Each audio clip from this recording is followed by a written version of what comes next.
Siempre Cuba ha estado luchando por su libertad.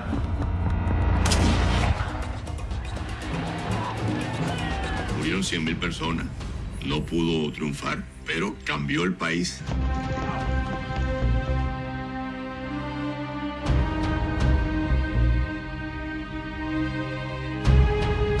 There is little question that Meyer Lansky had thoroughly corrupted Batista.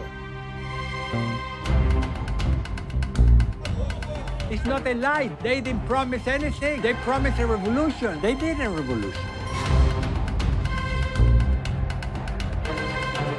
Эти ребята обязательно будут либо мучениками, либо национальными героями.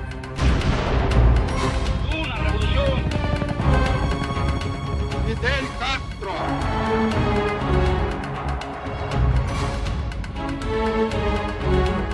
He told Khrushchev, you should unleash the entire Soviet nuclear arsenals. Apocalypse.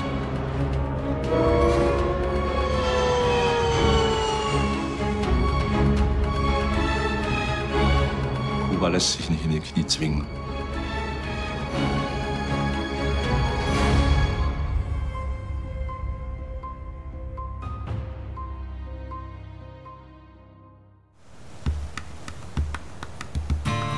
Today's Cuba is known as a tropical island paradise, and perhaps for its 1959 revolution. But Cuba's revolutionary history is far older. For almost 400 years, Cuba was a Spanish colony. Its road to independence was long and painful. In the end, it took an American intervention to free Cuba from Spanish colonial rule. And with this freedom, the Cubans thought their island would prosper. But why did Cuba's newfound wealth not benefit every Cuban? How did World War I create tremendous opportunities for Cuba? And why did it take a military dictator to really free Cuba? Throughout its history, the burden of colonialism has weighed heavy on the island. But the Cubans have never given up on their dream of freedom.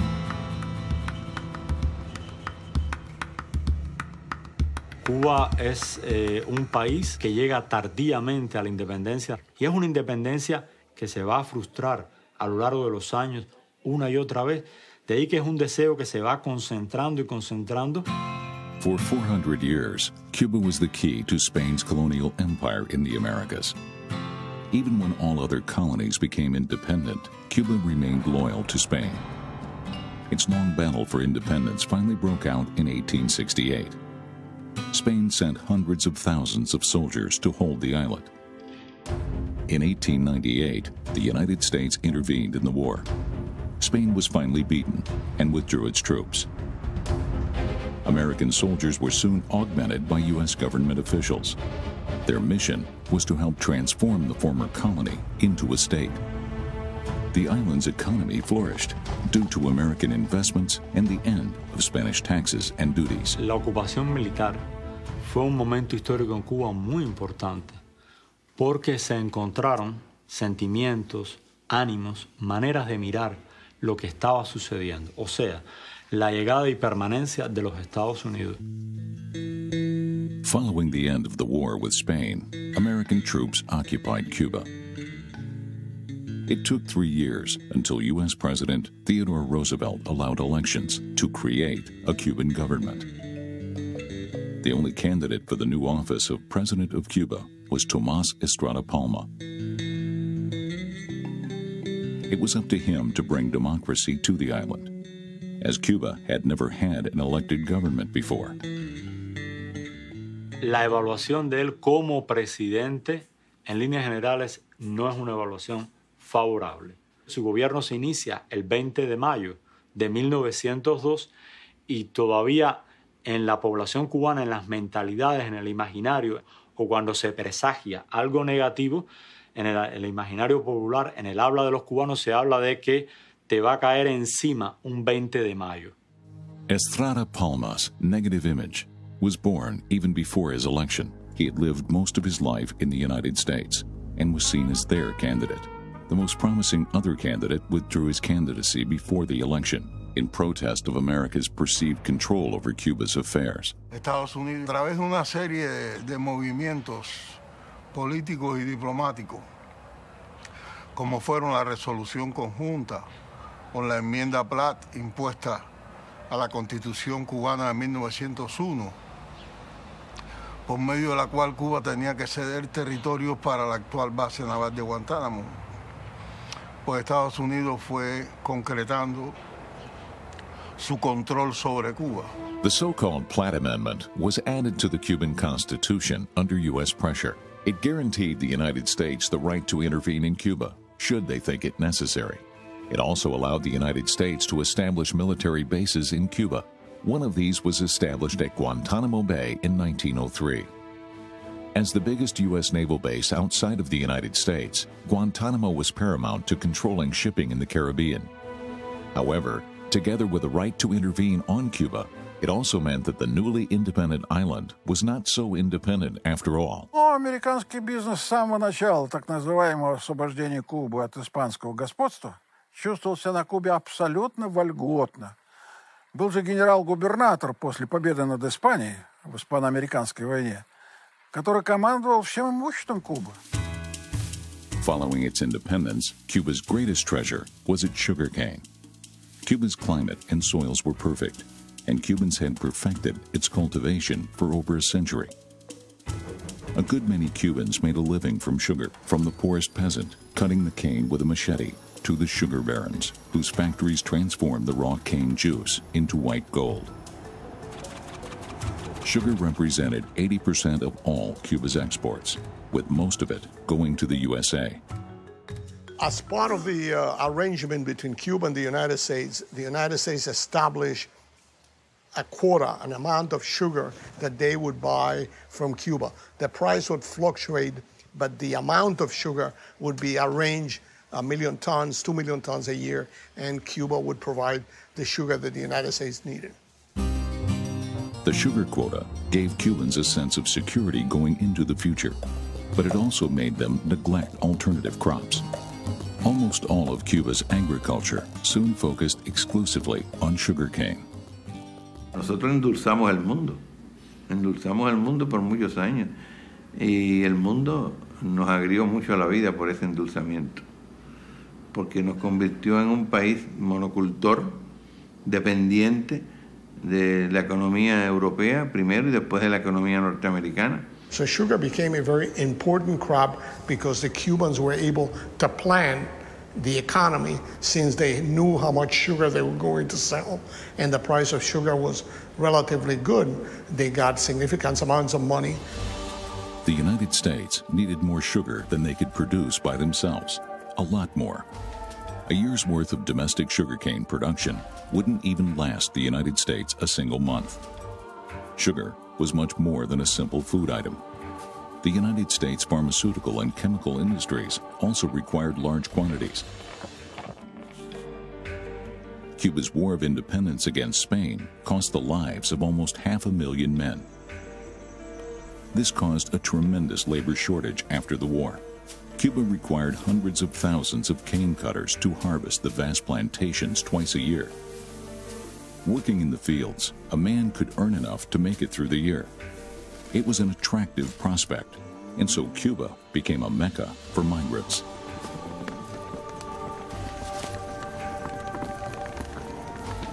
Sie hätten jeden genommen. Sie haben 120.000 Chinesen aus Kanton genommen, über 30, 40 Jahre lang, die quasi unter Sklavenbedingungen existiert haben. Sie hätten katholische Leute aus dem Schwarzwald genommen, gab es also Verhandlungen mit dem Deutschen Reich. Sie haben Leute aus den Azoren genommen, sie haben Leute von Madeira genommen, sie haben von überall her genommen. Cuba's call for workers was heard back in its former motherland. Beginning in 1902, tens of thousands of unemployed Spaniards and other fortune seekers set off to try their luck in the Caribbean. They flocked to Spain's major ports, such as A Coruña, Cadiz, and Barcelona, from where they set sail for Cuba. For many of them, it wasn't their first voyage here. They had fought for Spain as occupying soldiers, only to now return as economic migrants. One of them was a peasant from Galicia. His name was Ángel Castro. Ángel Castro fue un quinto español que había venido a Cuba a combatir por el ejército español. Estamos hablando de un quinto, son los jóvenes españoles que por un sistema de sorteo público y cada 5 en un listado, cada 5 nombres en ese sorteo vienen a la guerra de Cuba.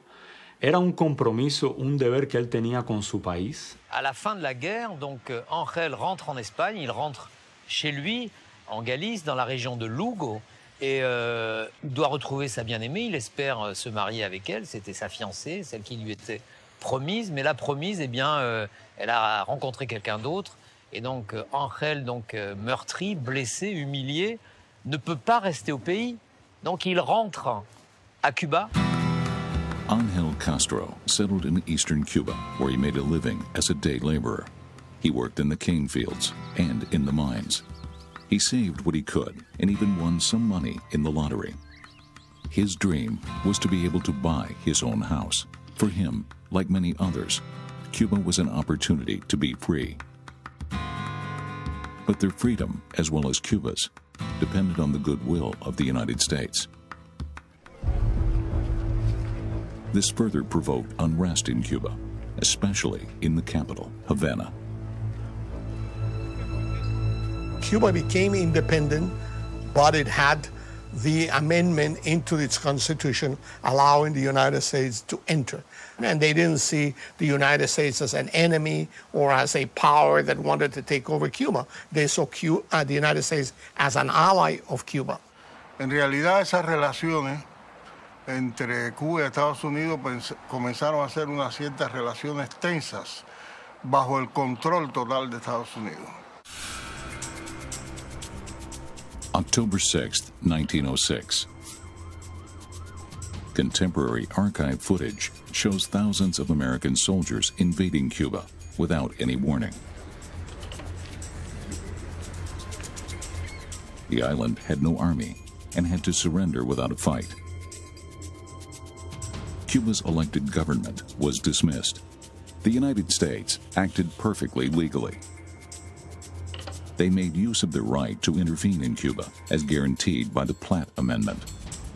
This amendment had been a hot-button issue when Cuba's constitution was written, and now this first invasion of Cuba seems to confirm the worries of many Cubans that their country was not truly free. Officiellement, c'était pour une sorte de régulation de la vie politique cubaine, parce que bon, il arrive souvent dans pas mal de régions du monde, mais en tout cas aussi pas mal dans les Caraïbes, qu'un président, au départ régulièrement élu, fasse tous ses efforts pour continuer un nouveau mandat, si vous voulez. Estamos hablando de que Cuba es la gran productora mundial de azúcar, o una de las grandes productoras mundiales de azúcar para ese instante, y esos intereses económicos deben ser cuidados. The United States claimed that internal strife in Cuba was the reason for their invasion. There had, indeed, been riots since the last presidential election. People spoke of widespread electoral fraud, and Cuba's president, Estrada Palma, was under pressure. But without an army, he could not get the unrest under control and was forced to step down. The United States appointed a governor. He promised new elections, but until then, Cuba was once again in American hands. The second American occupation had two consequences. One consequence is the belief that Cubans weren't really free, that they were very dependent on the United States, and that it wasn't a real independence for Cuba. And the second one is that the Americans that intervened in Cuba engaged in significant corruption and bribery and trying to pacify the Cubans through giving them jobs. Together with the army, many new American investors arrived in Cuba. They wanted to benefit from the island's economic boom. The American military governor supported them. He granted them lucrative public contracts, including the outfitting of Cuba's newly founded armed forces. The railways, some ports, and much of the sugar industry were also brought under U.S. control. The Americans enrolled the Cuban elite, largely doctors and army officers of Spanish descent, and entrusted them with governing the island in their name. Many poor Cubans wondered what the War of Independence had ultimately given them. Les Américains ont toujours eu un regard sur Cuba comme étant un peu un département américain. Donc les sociétés américaines s'y sont installées d'une manière très puissante, et en particulier dans cette région du nord-est de Santiago. To succeed in Cuba, one had to be white and be able to make deals with the Americans. Spanish immigrant Ángel Castro saw his chance to do just that. He lived in Cuba's east, where most American companies were located. The biggest of them was United Fruit. The company preferred to work with Spanish migrants, like Ángel Castro. Die Galizier arbeiten auf Teufel komm raus, die können alle Arbeiten machen, also sie sind wirklich extrem fleißige, oftmals sehr geizige, sehr sparsame Leute. Und das muss er ausgenutzt haben. Der hat eigentlich nichts anderes gehabt als ein Fuhrwerk und hat faktisch die Peripheriegeschäfte um die großen amerikanischen Firmen gemacht, vor allem United Fruit, und hat da einiges Geld verdient. Ángel Castro, au fond, a joué pas mal le jeu des Américains. À un certain moment, il a été plus ou moins gérant, intendant d'un domaine américain. Donc à partir de là, si vous voulez, il a beaucoup appris parce que c'était un homme malin. Et il a appris, il a regardé, il a peut-être aussi fait des connaissances. Ángel Castro's business with United Fruit flourished. The company had been founded in 1899 and had come to Cuba that very same year. In Cuba, United Fruit invested mainly in sugarcane. Elsewhere in the Caribbean and Central America, their main business was bananas. They basically dominated the banana market, at least within the United States, more than 70% of the market share for most of their history. And in Central America and the Caribbean, they were often the main investor, particularly in small countries, and they were the main ones building infrastructure, such as railways, such as telegraph systems, such as even company towns around this production. And that is why many rulers in those countries, particularly authoritarian rulers, welcomed this firm in the beginning because it was providing something that they didn't have. To portray itself in a positive light, United Fruit invested heavily in PR campaigns, such as the propaganda film, The Living Circle. Also flowing northward in this living circle of trade are hardwoods, hides, cocoa beans, sugar, bananas, essential oils for making perfumes, and chicle, a necessary product for making chewing gum. The good earth of the tropics and the eager markets of the north are an unbeatable combination. A cup of coffee is as much a part of the American way of living as a daily newspaper, and a table without a sugar bowl is hard to find. Bananas are a favorite at breakfast and add flavor and nutrition to countless recipes. What the film doesn't show is that far from only investing money, United Fruit amassed substantial political power in Central America and the Caribbean. Cuba was about sugar. At the national level, United Fruit didn't have the power it had in Central America. However, at the local level, it was very different. There's this municipality called Banes that basically it had the local government in its pocket. And it became, not only kind of like the main political power, but even the main funding source for the government for many things. So Banes became kind of like the most important place of United Fruit in which the firm really showed its big power. And that is where Castro's family actually developed their business. Working for United Fruit, Ángel Castro expanded his business. In 1910, his company already had 300 employees. Castro had risen from poor migrant to respected businessman. Through his contacts, he got to know the daughter of a United Fruit manager. Her name was Maria, and she was the village teacher. They were married on March 25, 1911. Lui-même étant quasiment analphabète, il va apprendre à lire et écrire justement à son contact. C'est une femme un peu assez intellectuelle, qui joue du piano, etc., qui est vraiment dans un univers du grand propriétaire terrien qu'il est devenu. Il commence à lire les journaux, il devient un peu un personnage local qui a du poids, qui va dans les grandes soirées de la bonne société cubaine. Cuba developed and grew alongside its American neighbor. In 1906, the year of the U.S. invasion, American investments reached $150 million, more than anywhere else outside the United States. American companies controlled Cuba's economy, and the American ambassador dictated policy to the Cuban government. Insurrection against America's dominance of Cuba was inevitable, and a new rebellion was on the horizon. The Platt Amendment, authorizing an American invasion at any time, hung like the sword of Damocles over the Cubans' heads.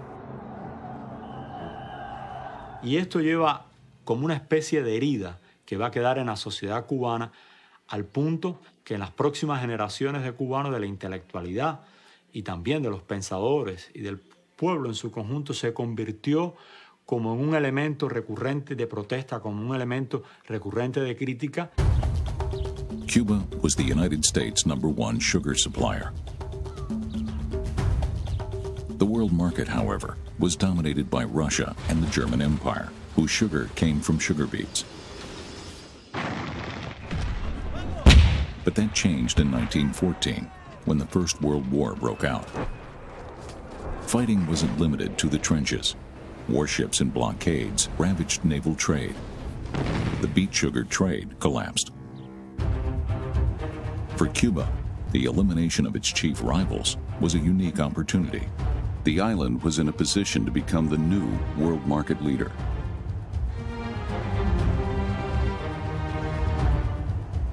Demand was growing dramatically. In the first 20 years of the 20th century, the American demand for sugar was growing at a rate of 5% a year. So the potential was huge. And actually, they had this boom during World War I, but they had already been preparing for this growth of the American market. During the war, the price of a pound of sugar rose from 3 to 22 cents.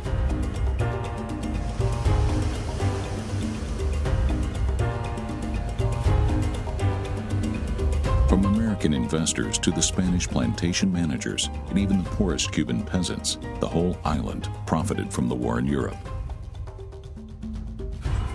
But the success came at a price. Both forests and most coffee plantations were sacrificed to make room for more sugarcane. Cuba became a monoculture country. Se dispara la producción azucarera, se dispara el precio del azúcar en el mercado mundial, llegó a estar a 22 centavos la libra, algo astronómico para la época, y es lo que se conoce en la historia de Cuba como las vacas gordas.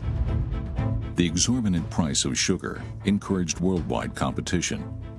Java, the Philippines, India, Puerto Rico, Brazil, everyone wanted a share of the sugar market. The situation was exacerbated when World War I came to an end in 1918. Formerly closed trade routes reopened, and the world market was flooded with sugar. Prices slumped. And Cuba had to deal with the consequences of its sugar monoculture. The island had more sugar than it could ever hope to sell. The problem with sugar is that the prices drop and rise. When the prices drop, the Cubans suffer. Caen las acciones en el mercado de Nueva York, Cuba comienza una crisis, la banca cae en crisis, suicidio entre los grandes hombres de negocio, la sociedad cubana se desploma como entidad económica y caemos entonces en el periodo de las vacas flacas, que se conoce también en la historia de Cuba. The principal victims of the crisis were Cuba's sugarcane cutters. Tens of thousands of them were the descendants of African slaves and now found themselves out of work and with no hope of getting any aid from the government. Also wir haben immer eine große Gruppe von Arbeiterschaft, die faktisch gebildet wird aus ehemaligen Sklaven und Galiziern. Und die extrem ausgebeutet sind und die extrem in Lohnkämpfe verwickelt sind und extrem in Kämpfe um Arbeiterrechte verwickelt sind. Many unemployed Cubans joined the island's army. It was the only job option available to them. But their conditions barely improved. They suffered under the leadership of the officers, who were almost universally white and of Spanish descent. The American companies that dominated Cuba's economy ensured that these Cubans had enough money to lead comfortable lives, despite the crisis. This ensured that American businessmen and their Cuban associates of Spanish descent could keep control of the island and its economy. En realidad, en Cuba, burguesía nacional no existió. La burguesía nacional era muy débil, no miraba realmente hacia el país, miraba nada más que para Estados Unidos. In the 1920s, Cuba was still dependent on the USA, but the contrary was no longer true. Since the end of World War I, the United States was able to buy their sugar elsewhere. America's biggest worry now was the growing threat of communism. With its armies of poor, unemployed workers, Cuba seemed like fertile terrain. After the Bolshevik Revolution, the Soviet Union organized communist parties throughout the world, so the Cuban Communist Party was organized. Unemployment was particularly high in Cuba's east, where Angel Castro lived. He had gone from occupying soldier and poor economic refugee to rich landowner. Don Angel's sugarcane cutters paid the price for his wealth. Ce petit paysan galicien devient Don Angel. Il a énormément de main-d'œuvre haïtienne avec laquelle il se comporte plutôt à l'ancienne, c'est-à-dire très durement, c'est-à-dire qu'on n'est pas loin de l'esclavage. Donc on est quand même au Far West à cette époque-là. Il faut se souvenir quand même que Cuba à cette époque-là, c'est le Far West et les grands propriétaires terriens ont pratiquement droit de vie et de mort sur leurs employés. Angel Castro had 5 children with his wife Maria. But by the 1920s, the couple had separated. Since 1922, Angel had an affair with his cook, Lina. In 1923, she gave birth to a baby girl, followed by 3 boys, Ramon, Fidel, and Raul.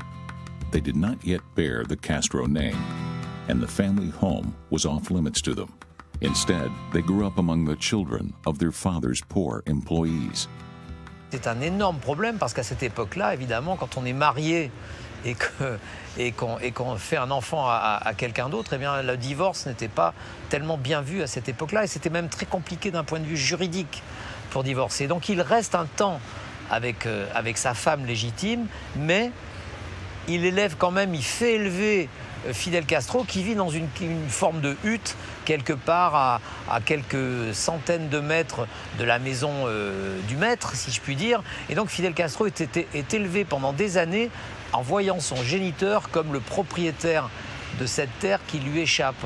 Et donc pendant des années, il n'est pas reconnu par son père. Uneheliches Kind war immer ein schwerer Makel.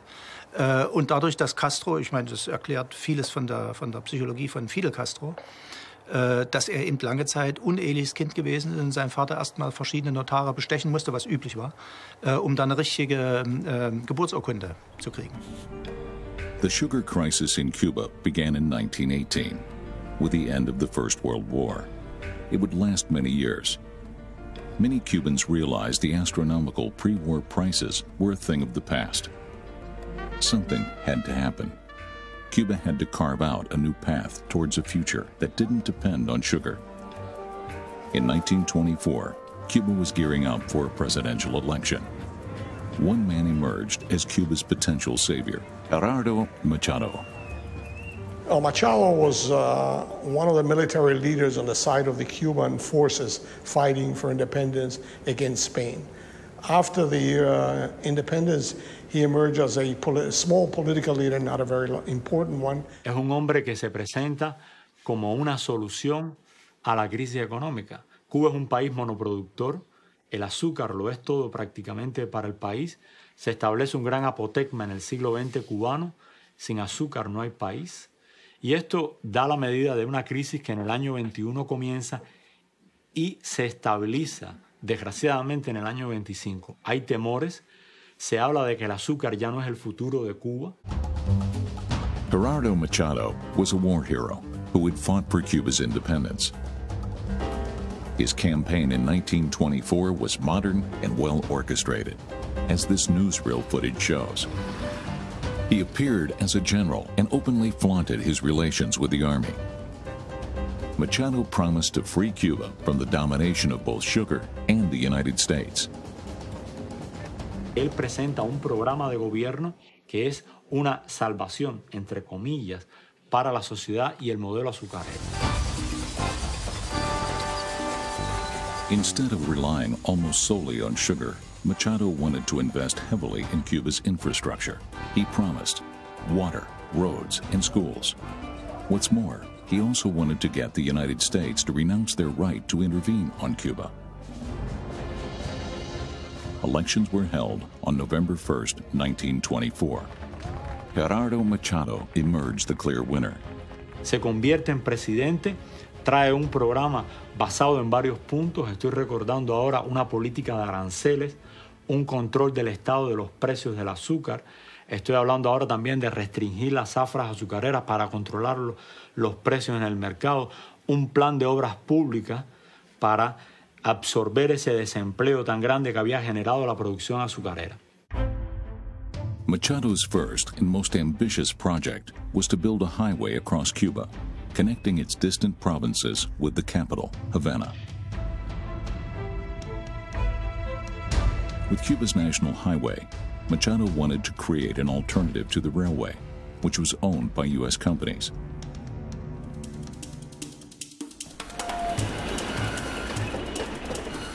Afterwards, Machado had a new parliament building constructed, followed by many other famous buildings. Machado's construction boom was largely financed by American banks. Under his leadership, Cuba's economy recovered. The island became a model for Caribbean development.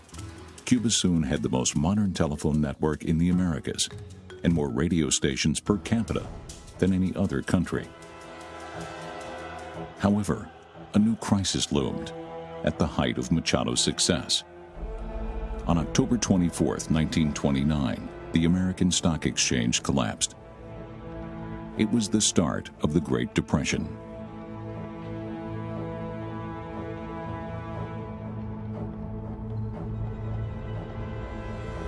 La crise de 29 frappe Cuba dès 1930.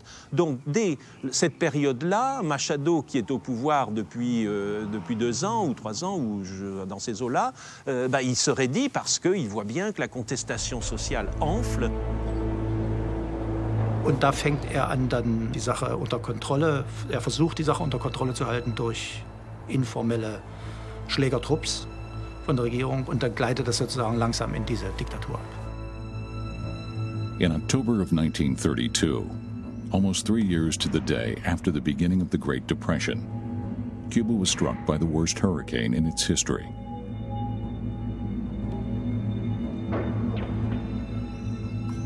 President Machado personally oversaw the reconstruction efforts. He organized aid to hard-hit areas and tried to portray himself as Cuba's savior once more. But the people had lost confidence in their president. prend des mesures qui le rendent de plus en plus dictateur, quoi, si vous voulez. Il n'a pas été élu comme dictateur, il ne s'est pas emparé du pouvoir, mais progressivement, il a fait évoluer son pouvoir, disons, démocratique, jusqu'à un certain point, vers une dictature visant à brider le mouvement social cubain, quoi. The American banks that funded Machado's construction boom in the 20s now wanted their money back. Machado had to make budget cuts to pay his debts. He laid off thousands of civil servants who promptly took to the streets in protest. They were joined by thousands of other Cubans, fearing they too could lose their jobs. It was the beginning of yet another rebellion in Cuba. But unlike his predecessor in 1906, Machado had an army and a powerful police force, and no qualms about deploying them against unarmed protesters. Well, the American reaction wasn't... The Americans didn't react. The Americans were concerned about events in Europe, Hitler, and what was happening in Europe, and they were more interested in stability in Cuba. Machado's police force killed a student leader during a demonstration. His death lit a fuse. Havana's university students joined the demonstrators, followed by Cuba's intellectual elite. They accused Machado of being a dictator and his regime as tropical fascism. One of those was Grau San Martin, who was a professor of medicine at the University of Havana. He was not actively in politics, but he supported his students who were very active against Machado. So as a result of that, when Machado's dictatorship fell apart and the Cuban regime fell apart, the students looked at Grau as their leader. As a doctor, Grau treated poor patients for free. As a politician, he was also committed to defending the rights of the less fortunate. Grau was arrested several times for revolutionary activities. Under the pressure of Machado's regime, he finally fled Cuba and sought exile in Miami. But the riots in Havana continued unabated. In one thing, the intellectuals are united, it's in their opposition to Machado. They felt that military regime shouldn't develop in Cuba. Machado was a colonel in the army. He has developing a military dictatorship. The burgeoning insurrection in Havana went barely noticed in eastern Cuba. After 12 years of marriage, landowner Angel Castro wanted to divorce his wife, Maria. He'd been living with his cook, Lina, for many years. Their children were growing up between different worlds. Fidel and Raul lived between the wealth of their father and the poverty of the Afro-Cuban sugarcane cutters that worked for him. And they still bore their mother's name instead of Castro. This, at least, their father wanted to change.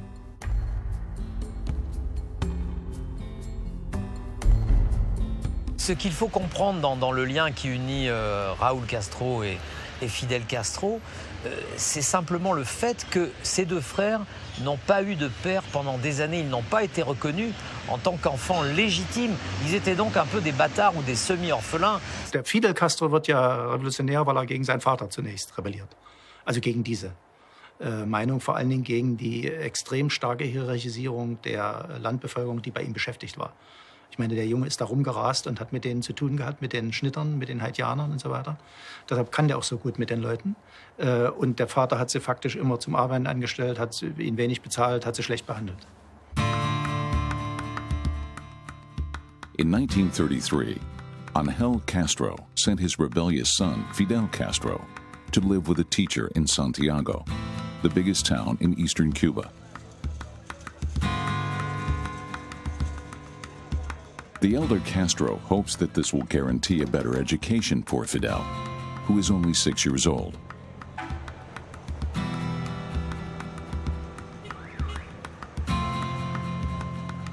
la vie à Biran était une vie paysanne, hein, et une vie non seulement paysanne, mais une vie un peu rustre, quoi, si vous voulez. Alors évidemment, Angel a tenu à ce que ses fils fassent des études, ce qui est quand même important, mais lui-même était un homme qui ne percevait peut-être même pas nécessairement l'importance pour ses enfants de faire des études. In the summer of 1933, demonstrations against Machado continue in the streets of Havana. They were supported by many Cubans in exile in Miami, such as Professor Ramon Grau. In order to quell the rebellion, President Machado declared martial law. The regime's opponents were arrested and tried in military courts. The minutes of many trials were taken by a non-commissioned officer called Fulgencio Batista. Batista era de origen muy humilde. Era de los pocos ciudadanos en Cuba que descendían de los indios. Por eso el pueblo le decía el indio Batista. L'histoire de Batista est aussi intéressante que l'histoire de Fidel Castro, si vous voulez. Donc Batista, qui se nommait lui-même fils du peuple, et c'était vrai d'ailleurs, donc originaire de l'Oriente, très près d'ailleurs de la ferme de Castro, des Castro, je veux dire. As an NCO of color, Batista sympathized with the revolt against Machado. He was by no means the only soldier to do so. In August 1933, the first military men sided with the rebels.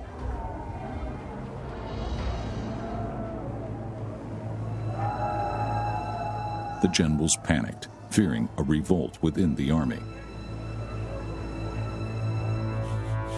To avoid this, they urged President Machado to resign. Die hohen patriotischen Offiziere haben gesagt, also wir können alle auch Präsident sein, es muss nicht Guerra oder Machado sein. Dadurch verliert er die Unterstützung der Armee. President Machado fled to his last ally, the U.S. ambassador to Cuba. Machado knew that only a U.S. intervention could save him now. But instead of backing him, the U.S. ambassador, too, called for Machado to resign. Cuba's contested president saw only one way out. Jeder Präsident, der irgendwie so schon nicht mehr ganz akzeptiert ist und nur seinen Regierungssitz sozusagen beherrscht und da bewacht wird, weiß natürlich, was auf dem Land los ist und dass ihm irgendwas blühen kann. Und da die Politik auf Kuba eben ist, wahre politische Überzeugung zeigt sich daran, dass es für mein Ideal sterben kann. Also es wird von ihm erwartet, dass er sterben soll. Wenn er das verteidigt und er das nicht möchte, dann haut er einfach ab.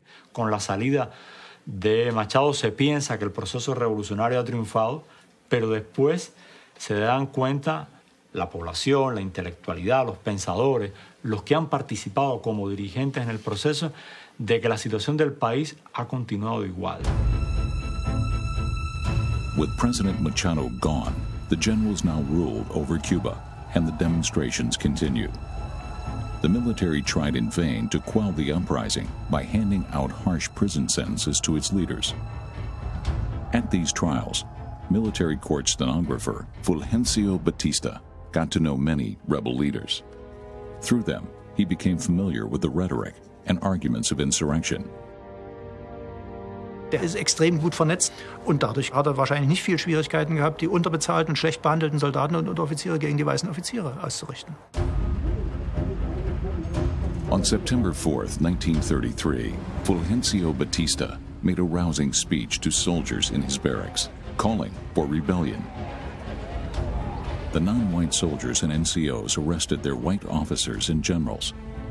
Batista declared himself Chief of Staff of the Armed Forces and became a key figure in Cuba's new power structure.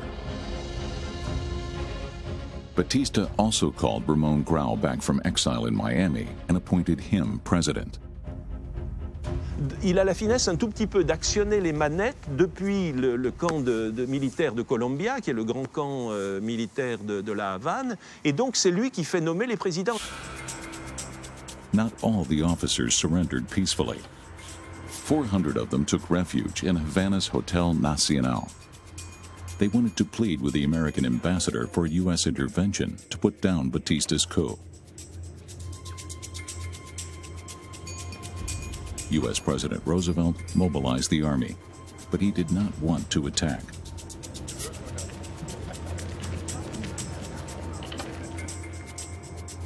Seeing the Hotel Nacional crowded with his opponents, Batista sent 2,000 loyal soldiers to arrest them.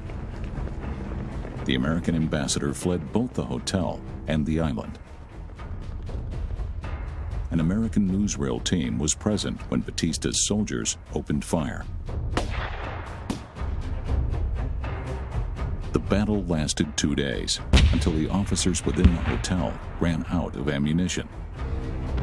With this victory, Batista eliminated almost all opposition in one stroke.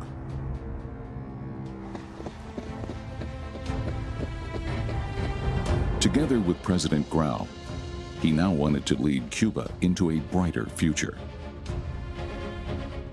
The beginning of Grau ended the fighting, but began the real revolution, because Grau was young, was idealistic, and wanted a series of laws and regulations which he issued from the presidential palace, not through the constitutional means, no Congress, and so on. He was issuing decrees, weakening the power of the United States. Grau and Batista undertook a vast reform program. They wanted to turn Cuba into the most modern democracy in the world.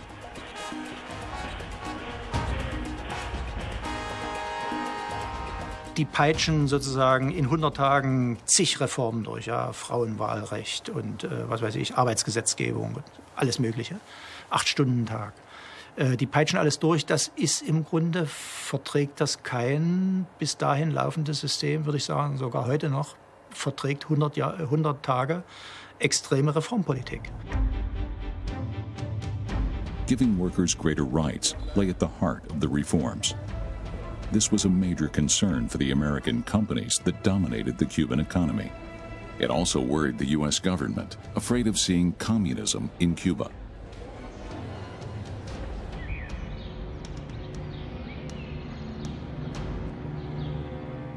Wenn es eine Revolution auf Kuba gegeben hat, die nicht erwartet gewesen ist und die Gefahr bringt, sozusagen Kommunismus an die Macht zu bringen, ist das diese Revolution gewesen. Es ist nicht die Castro-Revolution. Also die Massenrevolution auf Kuba hat 33 bis 35 stattgefunden. Die USA haben das überhaupt nicht auf dem Schirm gehabt, haben das überhaupt nicht gewollt. When Batista ordered his soldiers to open fire against the Hotel Nacional, the United States did not intervene. But when President Grau introduced new labor laws, they sent their ambassador with an ultimatum to Batista. В политике у лидеров, собственно, забота одна – как сохранить свою власть. Поэтому надо было, когда ему с левыми Батисте, он был в союзе с коммунистами. Когда в холодную войну было выгоднее быть союзником Соединенных Штатов, совершенно спокойно перекинулся на их сторону, получил их поддержку. The United States was concerned about what's happening in Cuba, and they saw Batista as a stabilizing force, the guy that could control Cuban society. So Batista decided, with American support, to get rid of Grau. Batista switched sides and sacrificed his revolutionary comrade, Grau. On January 15, 1934, Batista forced President Grau to resign after only 4 months in office. Batista annulled most of the reforms and installed a new president, and then another, and another. In Havana, as in Washington, no one had any doubts as to who was running the show in Cuba. Fulgencio Batista. Batista emerged at that time as the de facto leader of Cuba. Not a popular leader, but the control of the military, and through the military, he controlled Cuba. Batista's army upheld order in Cuba. The United States' fear of seeing communism in Cuba was allayed. And even for most Cubans, Batista's regime was preferable to the chaos of revolution that had preceded it. Donc, à partir du moment où ces ministres communistes étaient très sérieusement sous la houlette d'un homme, Batista, qui, au fond, ne déplaisait pas aux États-Unis, qui n'a pas eu de grandes oppositions. Y el premio fue que fue el dictador de Cuba, pero no directamente porque no era posible, sino que se puso a un señor mayor como presidente de la República, bajo el control de Estados Unidos. Batista had the trust of the U.S. government. However, he also continued to work on the reforms he had once promised the Cuban people. One by one, Batista reintroduced these and many other reforms over the next few years, such as more rights for workers, women's suffrage, the 8-hour day. Batista ist eigentlich ein extrem akzeptierter Mensch. Er zieht die Unterschichten hoch, die farbigen Unterschichten. Er macht Gesundheitsprogramme, er macht sogar Landreformprogramme.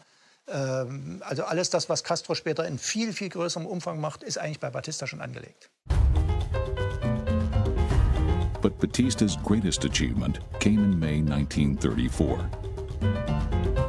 By this time, he had only been Cuba's strongman for 7 months. He forged a new treaty with the United States and removed their right to intervene in Cuba from the island's constitution. Cuba was still under the thumb of its military leader, but for the first time in its history, it was a free and independent country. And so began the Batista era. It was not, nor would it be for years to come, the brutal and reactionary dictatorship that Cuba's next revolution would overthrow in 1959.